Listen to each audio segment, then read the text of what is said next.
नमस्कार, MPCG prime में स्वागत है आपका। मैं हूं अमृत तिवारी। हरदा में प्रदर्शन कर रहे करनी सेना के कार्यकर्ताओं पर पुलिस ने आंसू गैस के गोले छोड़े। साथ ही चक्का जाम कर प्रदर्शन कर रहे करनी सेना के कार्यकर्ताओं पर पुलिस ने वाटर कैनन का इस्तेमाल भी किया। पुलिस ने बलपूर्वक प्रदर्शनकारियों को खदेड़ दिया है। साथ ही एहतियातन प्रशासन ने धारा 163 लागू कर दी है। क्या है पूरा मामला, देखिए हमारी इस खास रिपोर्ट में।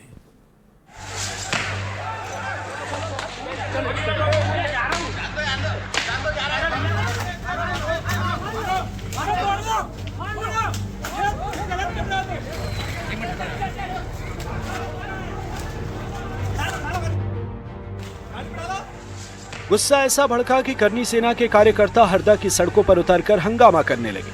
शनिवार को हंगामे के बाद करनी सेना के कार्यकर्ताओं की गिरफ्तारी की गई थी, जिसके विरोध में दूसरे दिन यानी रविवार को भी करनी सेना के कार्यकर्ताओं ने सड़क पर हंगामा शुरू कर दिया। हंगामा बढ़ता देख पुलिस प्रशासन ने प्रदर्शनकारियों को काफी समझाने की कोशिश की। स्थिति तनावपूर्ण होने पर पुलिस प्रशासन ने भीड़ को तितर बितर करने के लिए लाठीचार्ज कर दिया, तो वहीं वाटर कैनन का इस्तेमाल किया। पुलिस ने प्रदर्शन में शामिल करनी सेना के राष्ट्रीय अध्यक्ष जीवन सिंह शेरपुर समेत 50 लोगों को गिरफ्तार कर लिया है। पुलिस ने 2 दिनों में प्रदर्शनकारियों पर 3 बार लाठीचार्ज किया। अब हरदा की आग की चिंगारी प्रदेश के दूसरे जिले में भी पहुंच गई है। तस्वीरों में दिख रही पहली जगह देवास की है और दूसरी जगह रतलाम की। इन दोनों जगहों पर करनी सेना के कार्यकर्ताओं ने प्रदर्शन कर विरोध जताया है। अब ग्राफिक्स से समझने की कोशिश करते हैं कि आखिर यह मामला क्या है। दरअसल करनी सेना के पदाधिकारी आशीष राजपूत से धोखाधड़ी हुई थी। हीरा खरीदने के नाम पर 28 लाख रुपए की धोखाधड़ी हुई थी। आशीष ने विकास लोधी, मोहित वर्मा और उमेश तपानिया पर केस दर्ज कराया। पुलिस ने आरोपी मोहित वर्मा को गिरफ्तार कर लिया। शनिवार को पुलिस मोहित को लेकर कोर्ट में चालान पेश करने जा रही थी। करनी सेना के कार्यकर्ता आरोपी को उनके हवाले करने की मांग करने लगे। मामला बढ़ता देख पुलिस ने आशीष समेत 4 लोगों को गिरफ्तार कर लिया। गिरफ्तारी के विरोध में करनी सेना के कार्यकर्ता पहले शनिवार को प्रदर्शन करने पहुंचे, दोबारा रविवार को भी प्रदर्शनकारियों ने जमकर हंगामा किया। हालांकि हरदा में करनी सेना के प्रदर्शन में बवाल के बाद प्रशासन सख्ती बरत रहा है। तनावपूर्ण माहौल के बीच प्रशासन ने इलाके में धारा 163 लागू कर दी है, जिसके तहत लोगों के इकट्ठा होने पर रोक लगा दी गई है। इलाके में हालात को नियंत्रण में करने के लिए जिला प्रशासन पूरे दमखम के साथ जुटा हुआ है। ये गुंडागर्दी करना कि हम किसी को ये कर देंगे वो कर देंगे और अपनी मनमानी करना, ये कहीं भी नियम कानून के दायरे में नहीं है और इसलिए एक हल्का बल का उपयोग किया गया था।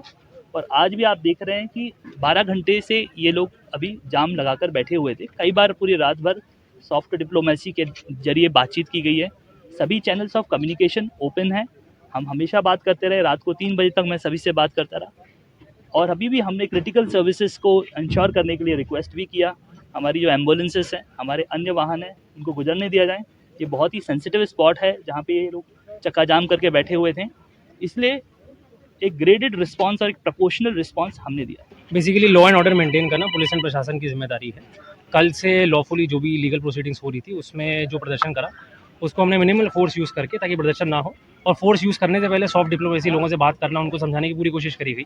फोर्स यूज़ करने के पहले भी आप देखेंगे यहाँ पर जो क्रिटिकल सर्विस थी वो भी इफेक्ट होने लगी थी। एक एम्बुलेंस आ रही थी, एम्बुलेंस भी नहीं जा पाई थी बिकॉज उन्होंने मेन रोड पे जाम कर दिया था। तो उसके उनको अनाउंस करा, उनको समझाया कि आप लोग चले जाएं। 3 बार हमने अनाउंसमेंट करे हैं। अनाउंसमेंट करने के बाद सबसे पहले हमने एकदम मिनिमम फोर्स जो वाटर कैनन्स होते हैं हमने यूज़ करे, उससे हमने कोशिश करी कि लोग हटें। और उसके बाद भी जब नहीं हटे तो for the maintenance of peace शहर का और क्रिटिकल सर्विसेज इंश्योर रहे, पब्लिक को परेशानी ना हो, तो मिनिमम फोर्स यूज़ करके इन लोगों को हटाएगा। दरअसल हरदा में तनाव का माहौल बना हुआ है और प्रशासन उससे निपटने के लिए हर तरीका अपना रहा है। प्रदर्शनकारियों को हल्का बल प्रयोग कर खदेड़ रही है पुलिस, ताकि तनावपूर्ण स्थिति को सामान्य बनाया जाए और दोबारा हरदा की लाइफलाइन पटरी पर लौट सके और इस आग की चिंगारी राज्य के दूसरे जिले तक न पहुंचे। हरदा से एनडीटीवी के लिए निशात मोहम्मद सिद्दीकी की रिपोर्ट। भिंड में कलेक्टर ने एक छात्र पर थप्पड़ों की बरसात कर दी। कलेक्टर साहब ने छात्र को इतना मारा कि पूरा क्लासरूम सन्न रह गया। हालांकि ये वीडियो 3 महीने पुराना बताया जा रहा है, लेकिन अब ये वीडियो जमकर वायरल हो रहा है। देखिए रिपोर्ट।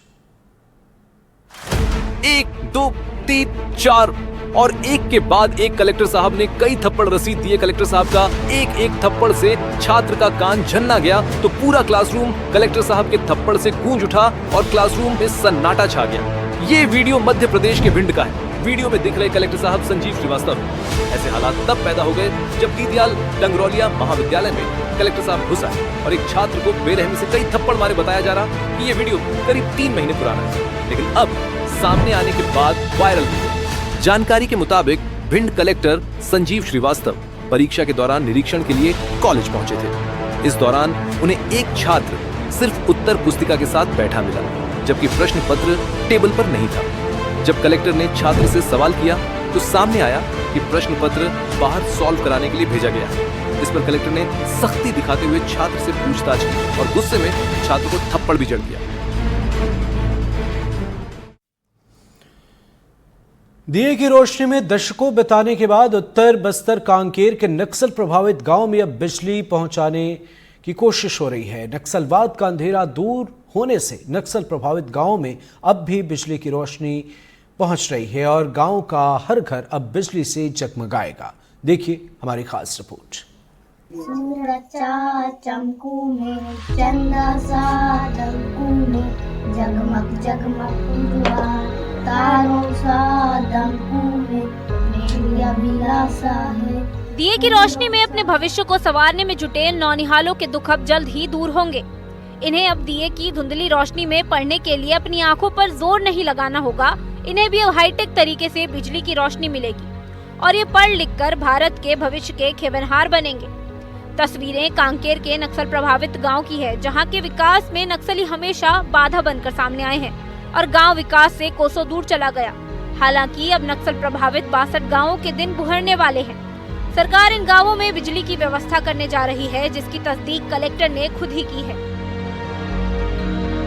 जिले में लगातार जो इस तरह के इंटीरियर के आमाबेड़ा के, अंतागढ़, पखानजूर, कोयलीबेड़ा के जो क्षेत्र थे, वाड़ियाँ, बस्तियाँ थी, पारा मोहल्ले थे, उनको हम लोग प्रयास कर रहे हैं कि पूरे से पूरे विद्युतीकृत हुए जाए। इसमें हमने जब किया था लगभग 60 से 70 ऐसे गांव थे, पारा मोहल्ले थे कि जिनको सोलर से विद्युतीकृत किया गया था। उसको हमने सभी को सैंक्शन करने की प्रक्रिया में है। अभी अंतिम चरण पे लगभग 10 गांव ऐसे बचे हैं कि जिसको हमने सैंक्शन करना बचा है। आगामी हमारी जो शासी परिषद की मीटिंग होगी उसको भी हम कर देंगे। सरकार के इस फैसले से विकास से कोसों दूर रह रहे ग्रामीणों ने खुशी का इजहार किया है और इसके लिए सरकार के साथ साथ मीडिया को भी धन्यवाद दिया है। क्योंकि आप बिजली पहुँचने में बहुत खुशी की बात है। कई वर्षों तक आप अंधेरे में रह चुके हैं, ताकि आप बिजली पहुँचे बहुत जाएगा गाँव में, तो पढ़ाई लिखाई में अच्छा से रहेंगे। तो खेती किसानी कोई किसान लोग, आप सब कोई किसान लोग ऐसे हैं कि सब कोई आजकल कर्जा लेकर कर्जा धान बेचते हैं। तो बहुत बहुत धन्यवाद आपका कि बिजली विभाग से उम्मीद है जल्दी से जल्द आप जहाँ पे काम को शुरू करेंगे, उसके लिए धन्यवाद। मैं धन्यवाद दूंगा कलेक्टर महोदय जी को, क्योंकि हमारे गांव में बिजली लगने वाला है, तो विभाग को सूचित करके जल्दी बिजली लगाया जाए। और मैं धन्यवाद दूंगा कि हमारे न्यूज़ चैनल वालों के लिए भी बहुत लंबे समय से इसके लिए लड़ाई लड़ी है और आज दिए में फंड से बिजली व्यवस्था होनी जा रही है। बहरहाल नक्सल प्रभावित इन गांवों के लिए सरकार ने बिजली की व्यवस्था के लिए राशि स्वीकृत कर दी है और अब काम भी जल्द शुरू हो जाएगा। बिजली के लिए राशि स्वीकृत होने से गांव के ग्रामीणों को मानो वो सब कुछ मिल गया जिसका उन्हें लंबे समय से इंतजार था। अब वो दिन दूर नहीं जब गांव के घरों में दिए और चिमनी की जगह बल्ब जलेंगे और गांव में बच्चों की पढ़ाई तो सही तरीके से होगी ही, साथ ही ग्रामीण खेती किसानी भी कर सकेंगे।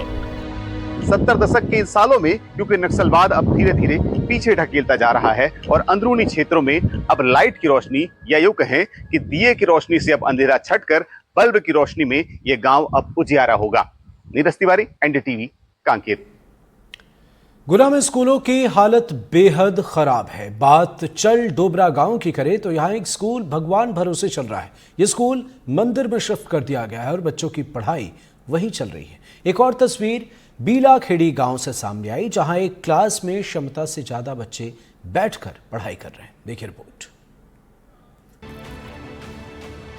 ये तस्वीर गुना के सरकारी स्कूल की है, जो प्रदेश की शिक्षा व्यवस्था के दांव की पोल खोल रहा है।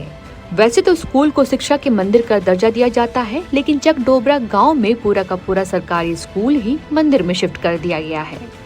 मंदिर परिसर में संचालित इस प्राथमिक स्कूल के नौनिहालों का भाग्य भगवान भरोसे ही है। शिक्षा विभाग में चल रहे इस गड़बड़झाले की पोल गांव के ही एक युवक ने उस वक्त खोल दी जिस वक्त मंदिर में बैठकर यहां के छात्र छात्राएं पढ़ाई कर रहे थे। ग्राम डोगरा चक विद्यालय, यहाँ पर विद्यालय न होने के कारण, विद्यालय तो है बट बिल्डिंग का निर्माण अधूरा पड़ा है। फिर से बिल्डिंग 25 साल पहले से यहाँ पर विद्यालय लगा हुआ है और अभी 4 साल पूर्व यहाँ पर विद्यालय का काम निर्माण हो चुका है, बट उसका काम अधूरा होने के कारण बच्चों को मंदिर में पढ़ाया जा रहा है। शिक्षा की बदहाली की जब ये तस्वीर वायरल हुई तो कांग्रेस को बैठे बिठाए सत्ताधारी बीजेपी पर हमला करने का एक और मौका मिल गया। बमौरी के कांग्रेस विधायक ऋषि अग्रवाल ने प्रदेश की शिक्षा व्यवस्था पर तो तंज कसा ही, साथ ही मोहन सरकार की मंशा पर भी कई सवाल खड़े कर दिए। फर्श टूटे हुए हैं, छतें पानी लीक कर रही हैं, प्लास्टर गिर रहा है छतों का, बच्चे उसमें बैठ के पढ़ नहीं पा रहे, उनकी पढ़ाई नहीं हो पा रही, स्कूल में शौचालय की व्यवस्था नहीं है, स्कूल में पानी की व्यवस्था नहीं है। सरकार सिर्फ कोरी घोषणाओं में लगी हुई है, वास्तविक धरातल पे कुछ भी नहीं है। सरकार बच्चों को शिक्षा नहीं दे पा रही, बच्चों को शिक्षा की व्यवस्था नहीं कर पा रही, तो ऐसी सरकार का क्या मतलब है। हालांकि गुना कलेक्टर किशोर कुमार कान्याल का कहना है कि गुना जिला केंद्र सरकार की आकांक्षी योजनाओं में शामिल है। जल्द ही बच्चों को सरकारी बिल्डिंग में शिफ्ट कर दिया जाएगा। ये प्राथमिक विद्यालय चक डोगरा है। यहाँ पर हमारे बच्चे एक मंदिर परिसर में बैठ रहे हैं क्योंकि वहाँ पर बच्चों के लिए भवन नहीं है। ऐसी स्थिति में वहाँ पर एक अतिरिक्त कक्ष का निर्माण चल रहा है जिसका छत स्तर पर कार्य पूर्ण हो चुका है और शीघ्र ही ये जब पूर्ण हो जाएगा तो इसी कक्ष में बच्चों का अध्यापन कार्य कराया जाएगा। बहरहाल कलेक्टर का ये कहना है कि गुना जिला केंद्र की आकांक्षी योजनाओं में शामिल है और खुद केंद्रीय मंत्री ज्योतिरादित्य सिंधिया का ये क्षेत्र है। इसके बावजूद यहाँ के सरकारी स्कूलों की ये हालात प्रदेश की शिक्षा व्यवस्था की पोल खोल रहा है। गुना से NDTV के लिए विनोद कुशवाहा की रिपोर्ट।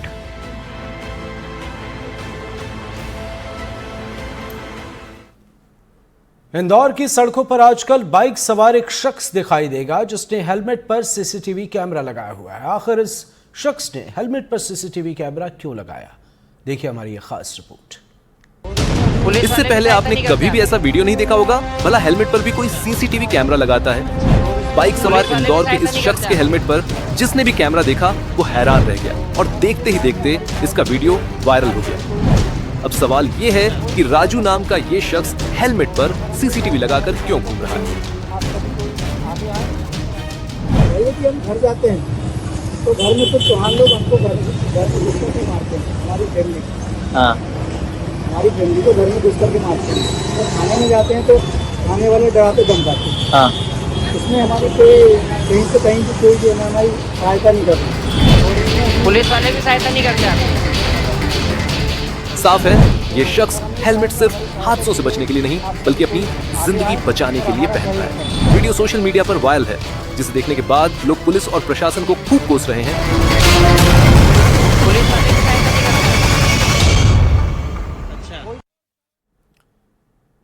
मौसम बारिश का है, नदी नाले उफान पर है, लेकिन इसके बावजूद लोग जान की परवाह किए बिना नदी पार करने का जोखिम भी उठा रहे हैं। मध्य प्रदेश के कई जिलों से ऐसी तस्वीरें सामने आई हैं जो डरावनी भी हैं और हैरान करने वाली भी। आप भी देखिए।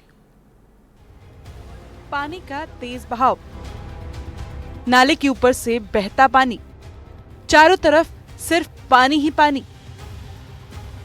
जल भराव ऐसा मानो सड़क नहीं तालाब हो।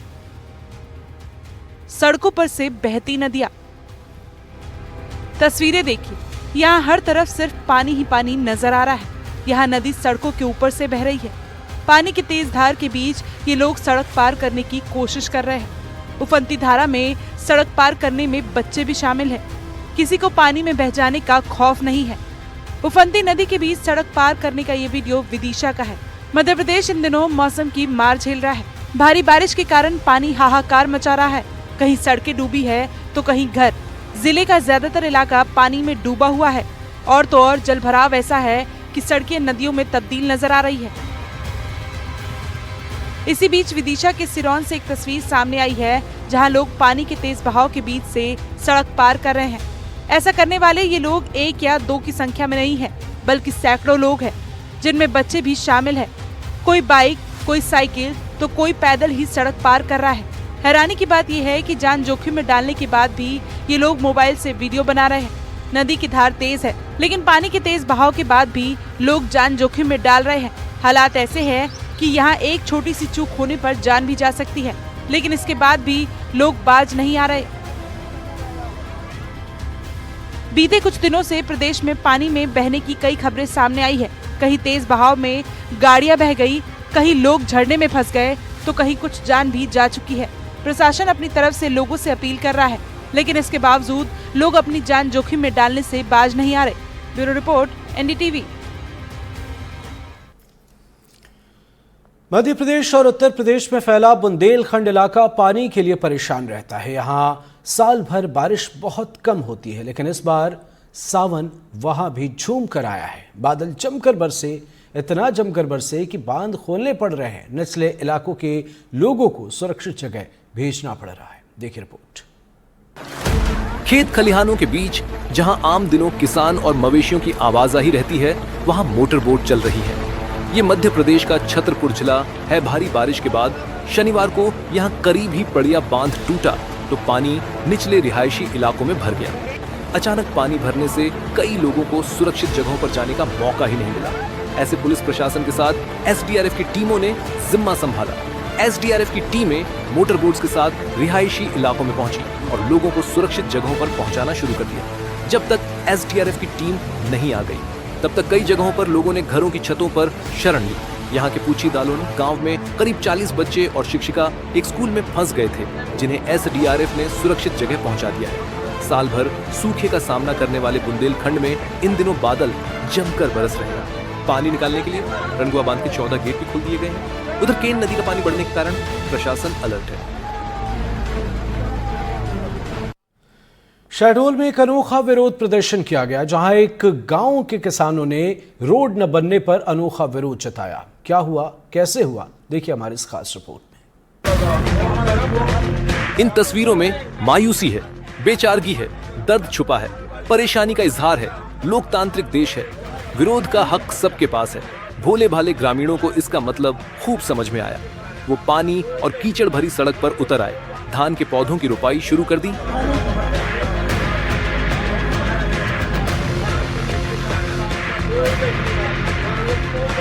शायद शर्म आएगी उस सिस्टम को जिस पर सड़क बनवाने की जिम्मेदारी थी। गांव वालों की बात करें तो वो और करते भी क्या।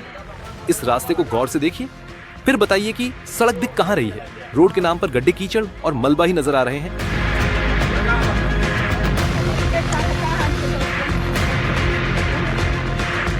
ये तस्वीरें वायरल हैं। इस अनोखे विरोध की गूंज बहुत दूर तक गई है। अब ये नहीं पता कि जिम्मेदार सड़क बनवाएंगे या फिर जो धान रोपा गया है उस फसल को काटने की भी नौबत आई।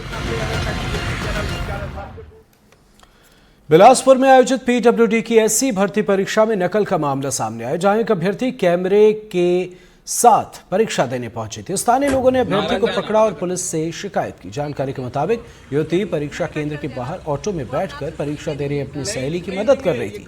नकल की इस योजना का खुलासा तब हुआ जब ऑटो चालक को युवती की गतिविधियों पर शक हुआ। उसने तुरंत अपने परिचित एनएसयूआई नेता को इसकी सूचना दी, जिसके बाद मौके पर लोगों ने देखा युवती के पास हाईटेक डिवाइसेस हैं, जिससे वे परीक्षा हॉल के अंदर बैठी परीक्षार्थी को उत्तर भेज रही थी।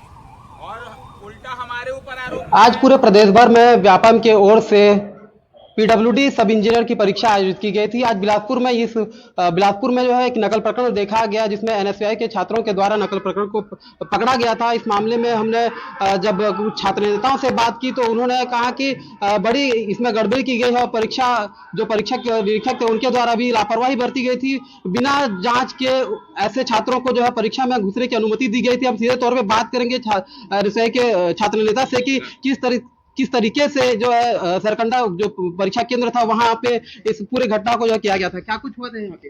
देखिए, सर्वप्रथम हमारे एक एनएसआई कुछ साथियों द्वारा ये चीजें सामने आई कि जहाँ परीक्षा केंद्र था, परीक्षा केंद्र के बाहर ऑटो में एक महिला बैठी हुई थी जो वॉकी टॉकी, लैपटॉप और ये सारे गैजेट्स लेके बैठी हुई थी। जब उन्होंने उससे पूछताछ की और उसका वीडियो बनाया, तब उनसे पता चला कि उनकी सहयोगी अंदर परीक्षा दे रही बैठ के। जब उसके सहयोगी की जांच की गई तो उसमें क्लियर हुआ कि उसके पास एक कैमरा था जो पूरे क्वेश्चन पेपर को रीड करके बाहर बैठी हुई महिला के लैपटॉप में जा रहा था, और वॉकी टॉकी के दौरान जब उसका आंसर बताया जा रहा था तो जो अंदर महिला एग्जाम दे रही थी उसके कानों पर लगे हुए ईयरबड के द्वारा उसको जवाब मिल रहा था। अन्य परीक्षाओं में जो है परीक्षा से पहले नकल प्रकरण को पर न हो ऐसे के लिए बहुत सावधानी बरती जाती है, लेकिन यहाँ जिस तरीके से देखा जा रहा है बहुत उपकरण लेके परीक्षा हॉल में घुस जा रहे हैं, तो क्या लगता है इसके पीछे कोई षड्यंत्र? यही तो हम बता रहे हैं कि मध्य प्रदेश व्यापम घोटाला कैसे हुआ था, वहां की सरकार उसमें सम्मिलित थी। हरियाणा का व्यापम घोटाला कैसे हुआ था, बिहार का व्यापम घोटाला कैसे हुआ था, क्योंकि वहां की सरकार उसमें सम्मिलित थी। अब पीडब्ल्यूडी जैसा एग्जाम क्या कोई ना इसमें सरकार सम्मिलित थी? केंद्र अध्यक्ष के अंदर रहते हुए कैसे बिना जांच के इतनी सारी चीजें हो गई? इसमें पूरा की पूरी सरकार सम्मिलित है। अब व्यापम इसमें उन सरकार की सहयोगी बनी हुई है जो ये नकल प्रकरण के थ्रू कुछ लोगों को इसका फायदा पहुंचाना चाहती है। 4 घंटे बीत गए तो जांच करी हुई, लेकिन पुलिस का प्रशासन इस पे कुछ बोल नहीं रही है, तो क्या लगता है इस मामले को दबाया जाएगा? बिल्कुल दबाया जा रहा है। आखिर 4 घंटे होने के बाद भी पुलिस प्रशासन इस पे एफआईआर क्यों नहीं करती? हमारी मांग पर कि एसडीएम या डीएम साहब के लोगों को यहाँ बुलाया जाए और उनसे आज पत्र लिखवाया जाए सरकार को, व्यापम को जो एग्जाम उसको कैंसिल, तो क्यों नहीं आ रहे? आखिर क्यों अपनी बातें रखने से कोई भी चुप रहा है? आना चाहिए, सामने बताना चाहिए कि आप इसमें क्या संज्ञान ले रहे हैं और आगे आपके द्वारा क्या कार्रवाई की जा रही है, लेकिन ऐसा अभी तक हम लोगों को कोई भी जानकारी नहीं प्राप्त हुई है। आगे आप लोगों की क्या रणनीति है जिस तरह से देखा जा रहा है? देखिए, हमारी मांग अभी प्रशासन से है, प्रशासन यहाँ मौजूद थी कि एसडीएम साहब को बुलाइए, एसडीएम साहब के सामने एफआईआर दर्ज हो, केंद्र अध्यक्ष के ऊपर एफआईआर दर्ज हो, जो लोगों ने उन महिलाओं को पकड़ा है वो प्रार्थी बने। और हम सरकार से मांग करते हैं एसडीएम साहब या डीएम साहब के थ्रू कि व्यापम जो घोटाला हुआ है उसको, व्यापम जो एग्जाम उसको कैंसिल कराया जाए, व्यापम के ऊपर सीबीआई की जांच की जाए कि आखिर ऐसा कैसे हो सकता है। हम इस पर सीबीआई की मांग भी करते हैं, व्यापम जो एग्जाम उसको कैंसिल करने की मांग करते हैं। देखिए, ये छात्र नेता लगातार इस बात का लेकर विरोध कर रहे हैं। जिस तरह से बिलासपुर में ये नकल प्रकरण जो सामने आया है, इसमें इन्होंने सरकार के खिलाफ भी नारेबाजी की है और ये चाहते हैं कि ये परीक्षा जो है पीडब्ल्यूडी की सब इंजीनियर परीक्षा जो है, इस परीक्षा को रद्द करने की मांग भी कर रहे हैं। एनडीटीवी बिलासपुर से दुर्गा प्रसाद मिर्धा। आज व्यापम द्वारा आयोजित परीक्षा में केंद्र क्रमांक 1309 government boys higher secondary school Sarkanda में 12:15 बजे एक परीक्षार्थी के द्वारा इलेक्ट्रॉनिक डिवाइस का उपयोग करते हुए पकड़ा गया। तो इसकी जो विधिवत जो है जब्ती की कार्रवाई की गई है और जो व्यापम के निर्देशानुसार जो व्यापम की कार्रवाई है वो की गई है। ये पीडब्ल्यूडी का एग्ज़ाम था व्यापम का, जिसमें एक जो परीक्षार्थी हैं अन्नू करके, वो अपना जो स्पाई कैम और ये वॉकी टॉकी लेके अंदर थे और उनको पकड़ा गया है कुछ एनएसयूआई के लड़कों के द्वारा। और उनकी जो बहन है अनुराधा, वो बाहर में बैठ करके, सेंटर के बाहर में बैठ करके उनको गाइड कर रही थी। तो उनको अभी पकड़ा गया है, उनका प्रकरण बना रहे हैं। जैसा भी है उनका एफआईआर करके उचित कार्रवाई उसमें करेंगे हम लोग। तमिलनाडु के तिरुवल्लुर में एक खौफनाक तस्वीर सामने आई, जहां रेलवे स्टेशन की पटरी पर खड़े डीजल के 4 टैंकरों में ऐसी खौफनाक आग लगी जिसने भी ये मंजर देखा कांप गया। देखिए आप भी। नीचे लाल सुर्ख आग की भीषण लपटें और आसमान में काले धुएं का गुब्बार। ऐसा वीडियो जिसने भी देखा वो खौफजदा हो गया। ऐसा वीडियो जिसे देखकर हर कोई कांप गया। खौफनाक नजारा, धू धू कर जलते डीजल के वैगन। ये नजारा तमिलनाडु में चेन्नई के नजदीक तिरुवल्लुर रेलवे स्टेशन के पास का है। अचानक डीजल ले जा रहे एक मालगाड़ी के 4 वैगनों में भीषण आग लग गई और देखते ही देखते कुछ ही देर में हाहाकार मच गया। आग इतनी फैल गई कि आसमान धुएं से काला हो गया। चारों टैंकर में डीजल काफी देर तक जलता रहा। जानकारी के मुताबिक शहर से दूर ये हादसा हुआ। आसपास के लोगों को सुरक्षित स्थान पर ले जाया गया। थोड़ी ही देर में मौके पर फायर ब्रिगेड की टीम थी। घंटों बाद आग पर तो काबू पा लिया गया, लेकिन इस पर कंट्रोल करने के लिए काफी मशक्कत करनी पड़ी। इस हादसे से चेन्नई से और चेन्नई की ओर जाने वाले रेल ट्रैफिक पर काफी असर पड़ा है। आग कैसे और क्यों लगी, इसका अभी तक खुलासा नहीं हो पाया है।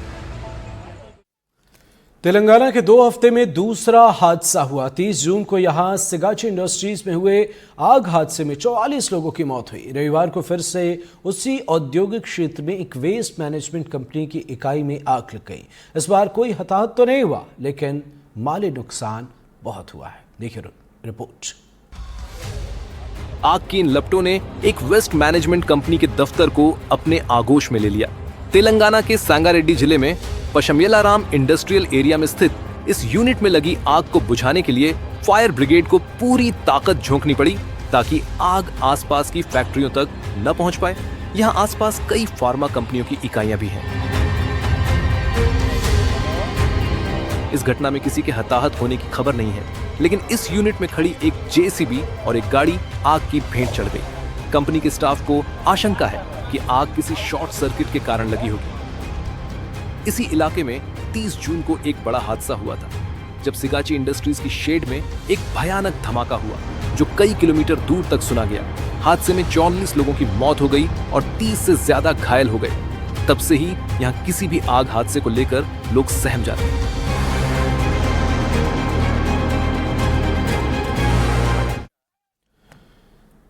हवा में विमानों की कालाबाजी कौन नहीं देखना चाहता, लेकिन ऐसे मौके आते ही बहुत कम हैं। अमेरिका के फ्लोरिडा में इन दिनों ऐसा ही एक मौका आया जब एयर शो के दौरान अमेरिकी लड़ाकू विमानों के स्टंट देखकर लोग रोमांचित हो उठे। देखिए रिपोर्ट। ये लड़ाकू विमान लोगों को बस जैसे छूता हुआ निकल गया। जैसे ही वो सिर के ऊपर आया, लोगों की धड़कनें रुक सी गई। अमेरिका के फ्लोरिडा में चल रहे एयर शो में लड़ाकू विमानों के ऐसे हैरत अंगेज कारनामे देखकर लोग हैरान हैं।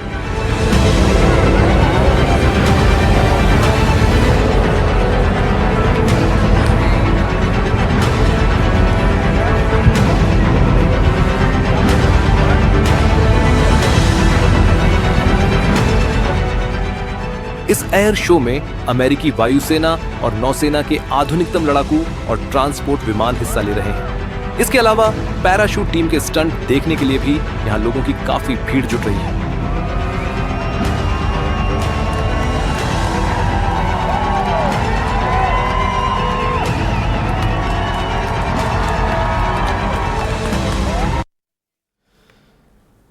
और इसी के साथ इस बुलेटिन में फिलहाल इतना ही। नमस्कार।